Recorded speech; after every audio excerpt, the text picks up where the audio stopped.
Bertemu lagi dengan saya Eka Yuliana. Saya merupakan PGP Angkatan 9. Nah, pada kesempatan kali ini saya akan menjelaskan tentang demonstrasi kontekstual.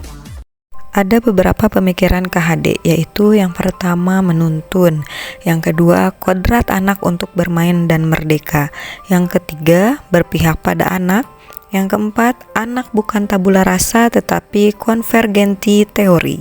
Yang kelima, guru ibarat petani. Yang keenam, budi pekerti. Yang ketujuh, kodrat alam dan kodrat zaman. Nah, apa sih pengertian menuntun? Pengertian menuntun, maksud pendidikan itu adalah menuntun segala kekuatan kodrat yang ada pada anak-anak agar mereka dapat mencapai keselamatan dan kebahagiaan yang setinggi-tingginya baik sebagai manusia maupun anggota masyarakat. Ki Hajar Dewantara tahun 1936, Dasar-Dasar Pendidikan halaman 1. Pengertian menuntun sendiri itu tidak akan lepas dari filosofi Ki Hajar Dewantara, yaitu Ingarso Sung Tulodo, yaitu di depan memberi teladan, lalu Ingma Dia Mangun Karso di tengah memberi bimbingan, lalu Tutwuri Handayani di belakang memberi dorongan. Kodrat anak untuk bermain dan merdeka. Bermain merupakan kodrat anak. Menurut Ki Hajar Dewantara, permainan anak itulah pendidikan yang dituangkan dalam bukunya halaman 241. Dalam hal ini, pendidikan harus memahami bahwa kodrat anak adalah bermain, sehingga pembelajaran bisa diintegrasikan dengan bermain sambil belajar atau belajar sambil bermain. Dengan cara memasukkan unsur permainan dalam pembelajaran agar siswa senang dan tidak mudah bosan. Dengan menggunakan permainan-permainan tradisional yang ada, selain menyampaikan pembelajaran melalui permainan, kita juga mendidik dan mengajak anak untuk melestarikan kebudayaan. Pemikiran selanjutnya yaitu berpihak pada anak. Pendidikan yang menghamba pada anak, menekankan pada minat, kebutuhan, dan kemampuan individu, menghadirkan model dan metode belajar yang menggali motivasi untuk membangun habit anak menjadi pembelajar sejati, selalu ingin tahu terhadap informasi dan pengetahuan, suka dan senang membaca. Bukan tabula rasa tetapi konvergenti teori. Pemikiran yang satu ini sangat menarik perhatian saya, karena pemikiran ini berbeda dengan pemikiran yang sebelumnya. Anak bukan kertas kosong yang bisa digambar sesuai keinginan orang dewasa. Anak lahir dengan kekuatan kodrat yang masih samar-samar. Teori ini mengajarkan bahwa anak yang dilahirkan itu diumpamakan sehelai kertas yang sudah ditulisi penuh. Tetapi semua tulisan-tulisan itu suram. Lebih lanjut, menurut aliran ini, pendidikan itu berkewajiban dan berkuasa menebalkan segala tulisan yang suram dan yang berisi baik, agar kelak nampak sebagai budi pekerti yang baik. Segala tulisan yang mengandung arti jahat hendaknya dibiarkan, agar jangan sampai menjadi tebal, bahkan makin suram. Guru ibarat petani. Seorang petani dalam hakikatnya sama kewajibannya dengan seorang pendidik yang menanam jagung misalnya.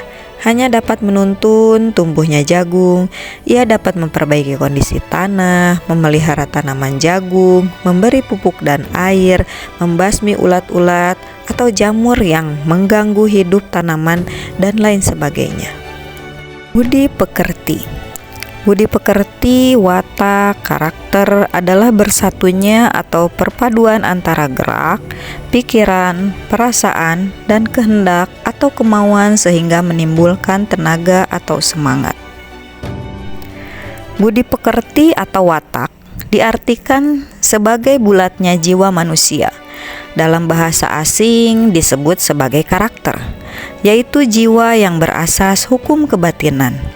Orang yang mempunyai kecerdasan budi pekerti akan senantiasa memikirkan dan merasakan serta memakai ukuran, timbangan dan dasar-dasar yang pasti dan tetap.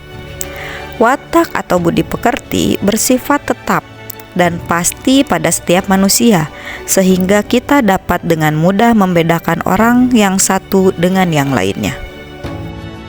Selanjutnya, pemikiran KHD yang sangat menarik perhatian. yaitu kodrat alam dan kodrat zaman.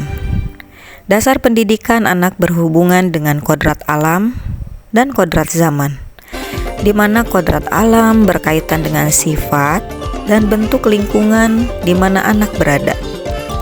Sedangkan kodrat zaman berkaitan dengan isi dan irama.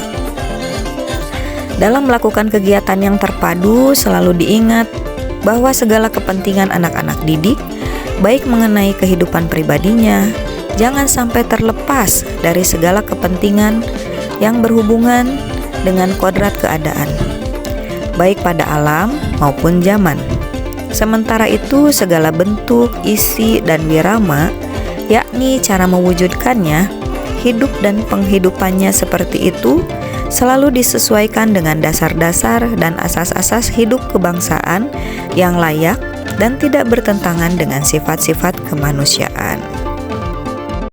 Tantangan pemikiran Ki Hajar Dewantara untuk menerapkannya atau mengimplementasikannya dalam pembelajaran sehari-hari adalah kreativitas guru itu sendiri. Solusinya, marilah kita belajar, marilah kita menjadi jiwa-jiwa pembelajar, membelajar sepanjang hayat, dan mencari lagi, menggali lagi pengetahuan sebanyak-banyaknya agar kita dapat mewujudkan pemikiran Ki Hajar Dewantara, yaitu menghamba kepada siswa.